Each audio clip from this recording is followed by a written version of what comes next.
ओम क्रिया बाबाजी नमः। ओम क्रिया बाबाजी नमः। ओम क्रिया बाबाजी नमः। नमस्कार। एक योगी की आत्मकथा। आज इस अध्याय में हम पढ़ने जा रहे हैं गंध बाबा के बारे में। ये 5वां अध्याय हमें बताएगा गंध बाबा के चमत्कारी प्रदर्शन। इस संसार में हर वस्तु की एक विशेष ऋतु और हर काम का एक समय होता है। अपने मन को सांत्वना देने के लिए सोलोमन का यह ज्ञान उस समय मुझे प्राप्त नहीं था। घर में बाहर जहाँ कहीं भी मैं घूमने जाता, मेरी आंखें अपने इर्द गिर्द मेरे लिए नियत गुरु को ढूंढती रहती, परंतु मैं हाई स्कूल की पढ़ाई पूरी होने तक मेरी उनसे भेंट ना हो सकी। अमर के साथ हिमालय की ओर पलायन और श्री युक्तेश्वर जी के मेरे जीवन में आगमन के महान दिवस के बीच 2 वर्ष व्यतीत हो गए। इसी बीच मैं अनेक साधु संतों से मिला। गंध बाबा, बाघ स्वामी, नागेंद्र नाथ भादोड़ी, मास्टर महाशय और विश्वविख्यात बंगाली वैज्ञानिक जगदीश चंद्र बोस। गंध बाबा के साथ मेरी भेंट की 2 भूमिकाएं थीं। इनमें से एक सामंजस्यपूर्ण थी और दूसरी विनोदपूर्ण। ईश्वर सरल है, अन्य सब कुछ जटिल है। प्रकृति के सापेक्ष जगत में निरपेक्ष मूल्यों की आशा मत करो। जब मैं मंदिर में काली माता की मूर्ति के सामने मौन खड़ा था, तब यह दार्शनिक निष्कर्ष कोमल स्वर में मेरे कानों में प्रविष्ट हुआ। पलटकर मैंने देखा तो मेरे समक्ष एक लंबे कद का व्यक्ति खड़ा था, जिसके कपड़ों से या उनके अभाव से ऐसा लगता था कि वह कोई परिवारजक साधु था।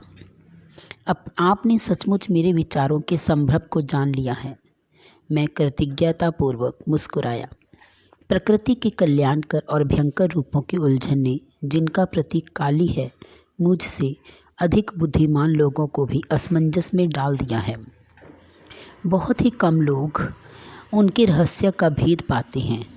अच्छा और बुरा तो प्रत्येक मनुष्य की बुद्धि को चुनौती देने वाली वह पहेली है, जिसमें जीवन ने उसके सामने एक स्वीकंस की भांति रख दिया है। इस पहेली को सुलझाने का कोई प्रयास भी किए बिना अधिकांश लोग अपनी मृत्यु के रूप में इसका दंड भर देते हैं। यह दंड आज भी उतना ही लागू होता है जिसका थीब्स के दिनों में था। कभी कभार एकांत अत्यंत उच्च व्यक्तित्व पराजय अस्वीकार कर देता है।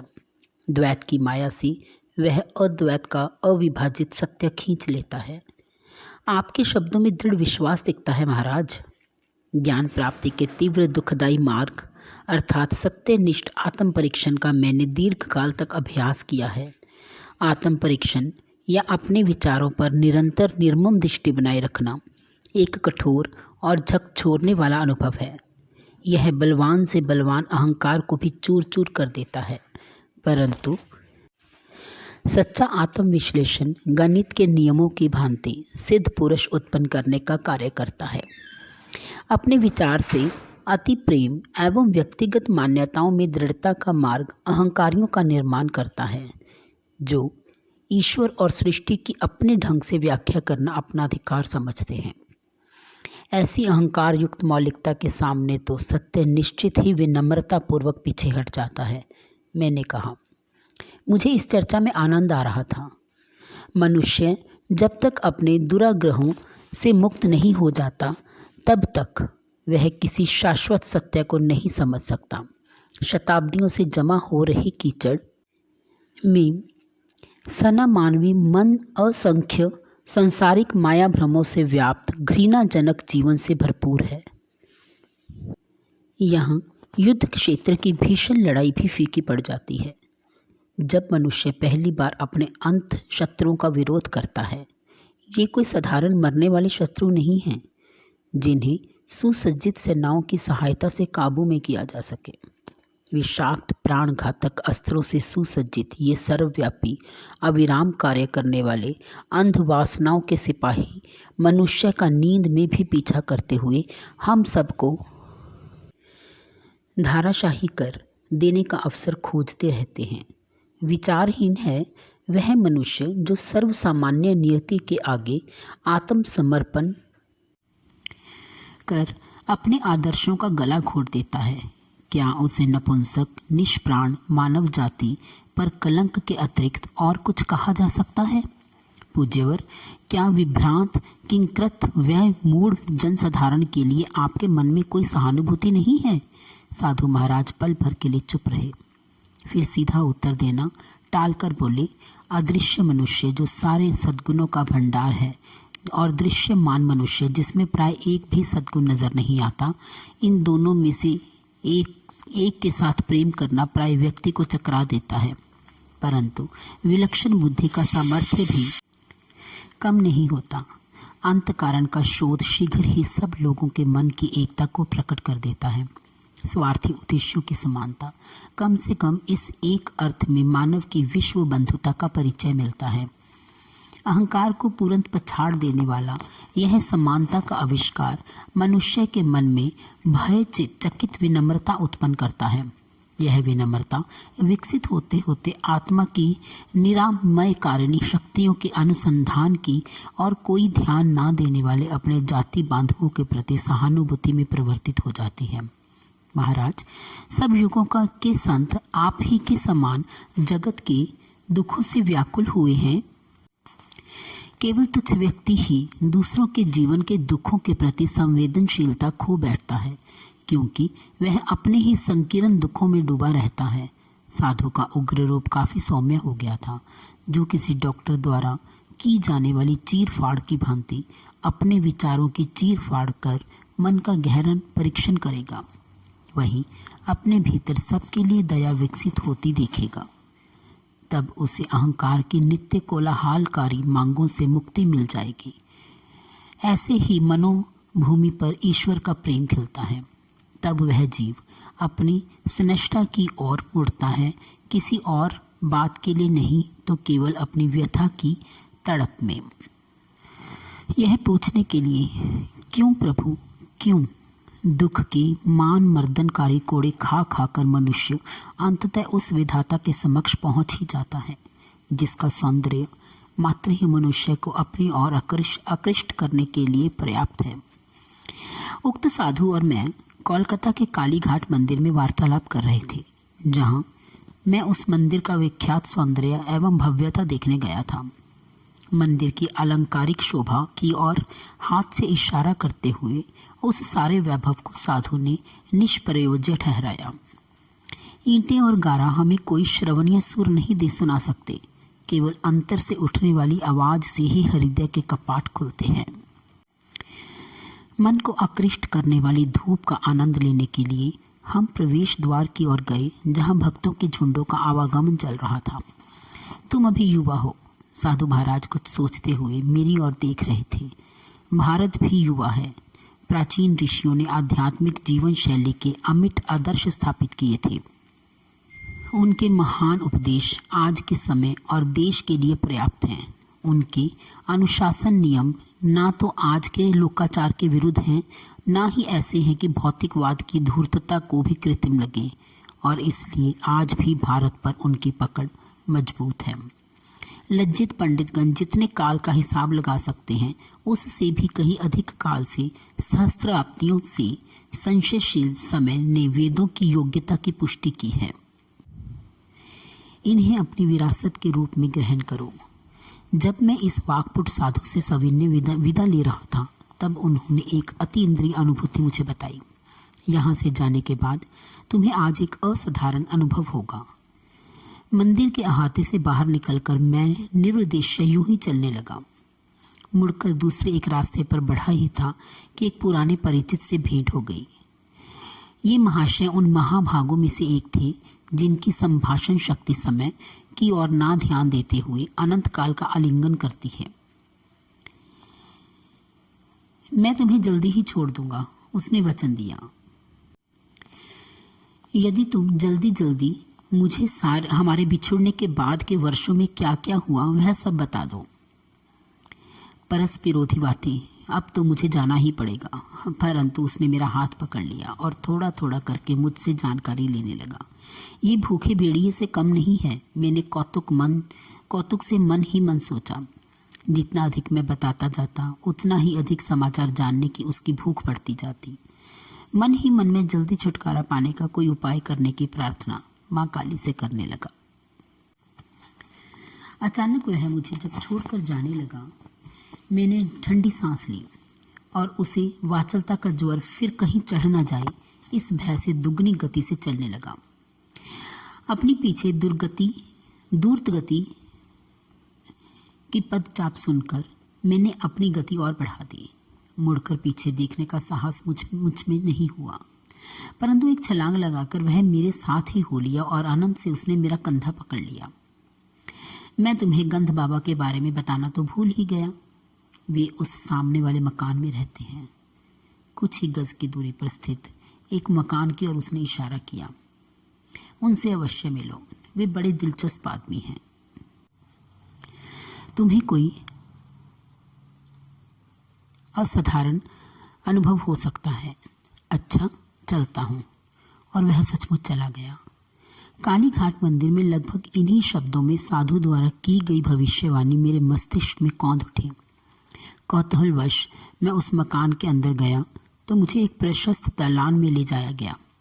वहाँ एक मोटे नारंगी रंग के गलीचे पर काफ़ी लोग इधर उधर बैठे हुए थे, जैसे साधारणतः भारत में बैठते हैं। एक आदरयुक्त फुसफुसाहट मेरे कानों से टकराई।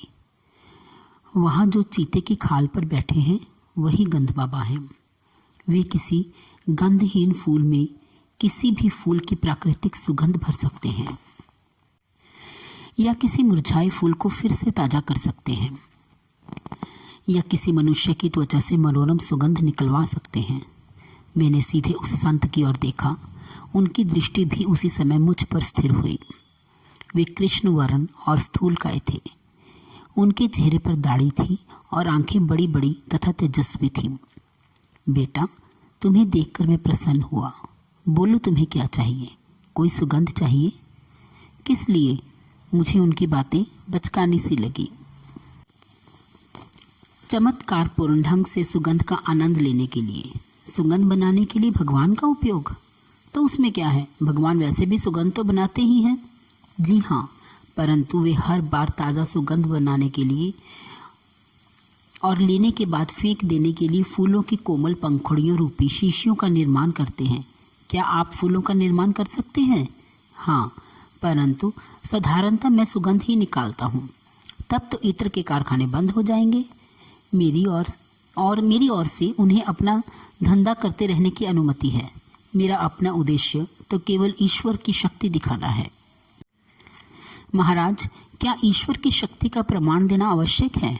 क्या ये सकल विश्व में सर्वत्र अपने चमत्कार नहीं हो रहे हैं? कर रहे हैं, परंतु उनकी अनंत सृजनात्मक विविधता में से कुछ तो सृजनात्मकता हमें प्रकट करनी चाहिए। यह सिद्धि प्राप्त करने में आपको कितना समय लगा? 12 वर्ष।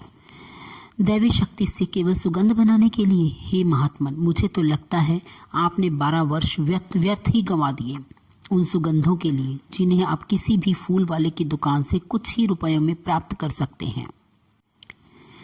फूलों की सुगंध उनके साथ ही चली जाती है, मृत्यु के साथ भी सुगंध चली जाती है।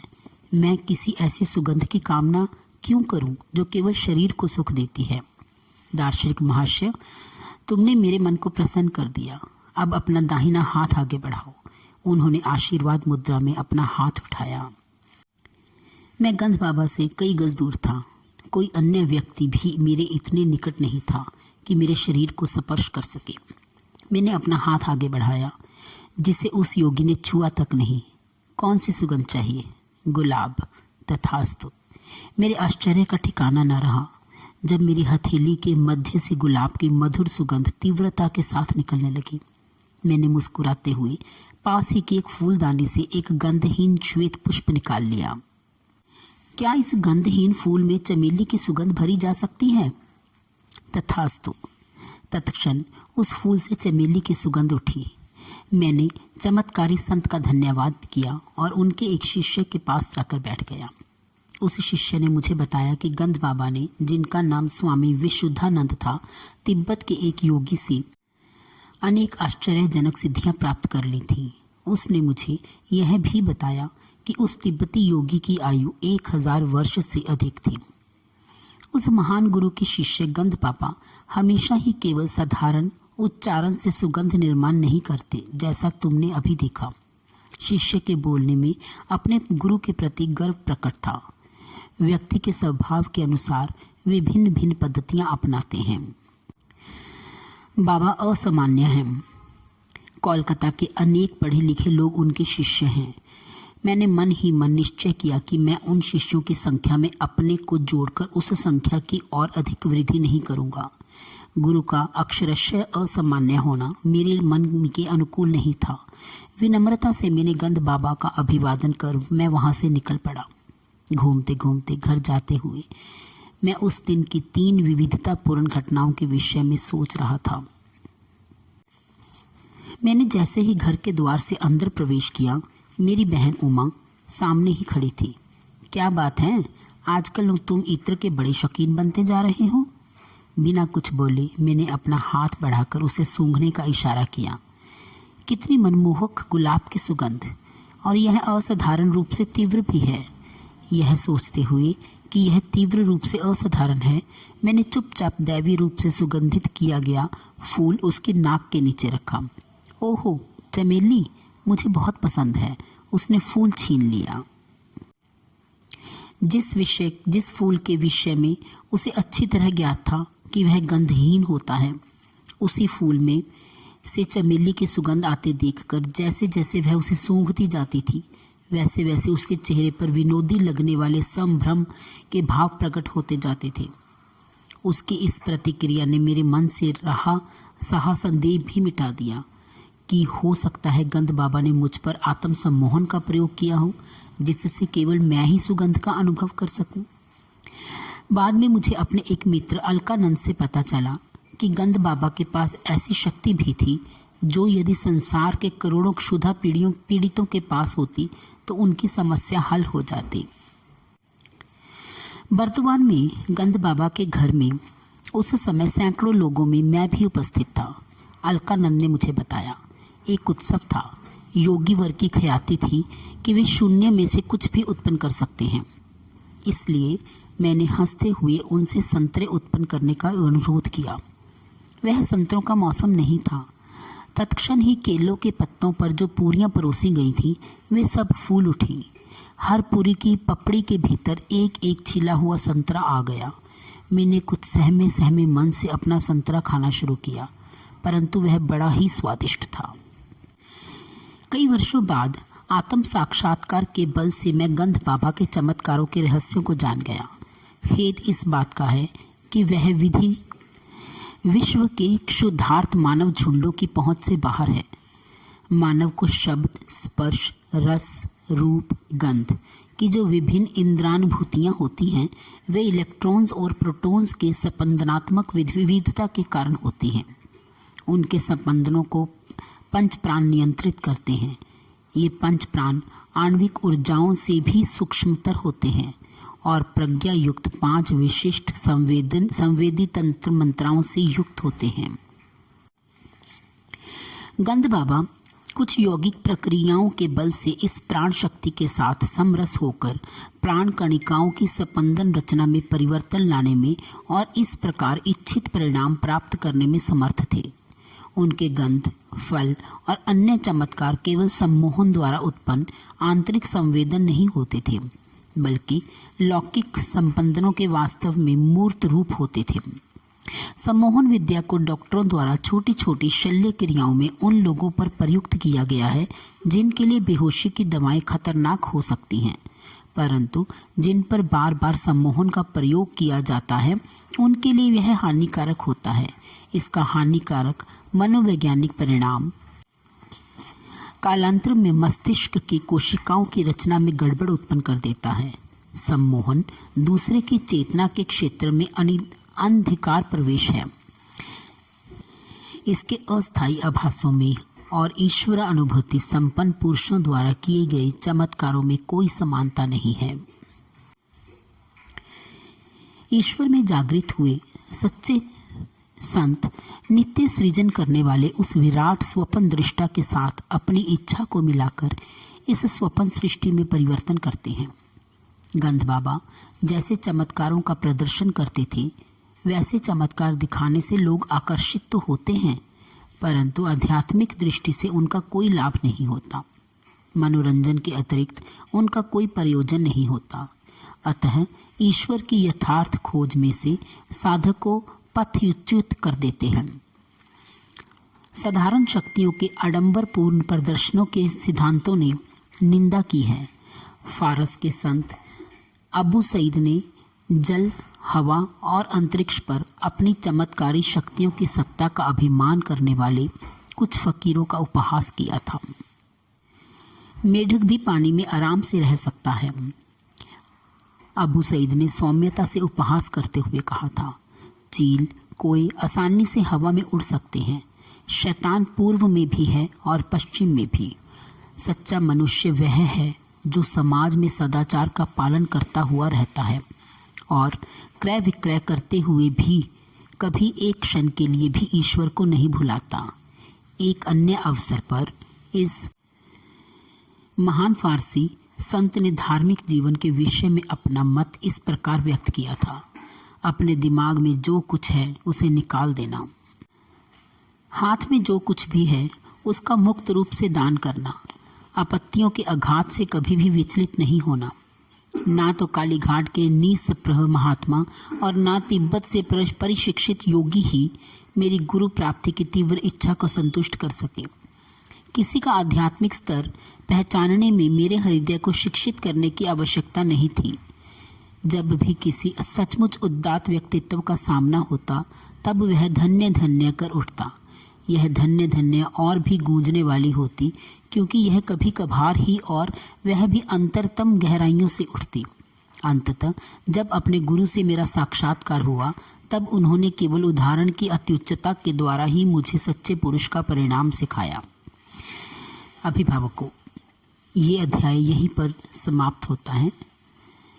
नमस्कार। ओम क्रिया बाबाजी नमो ओम।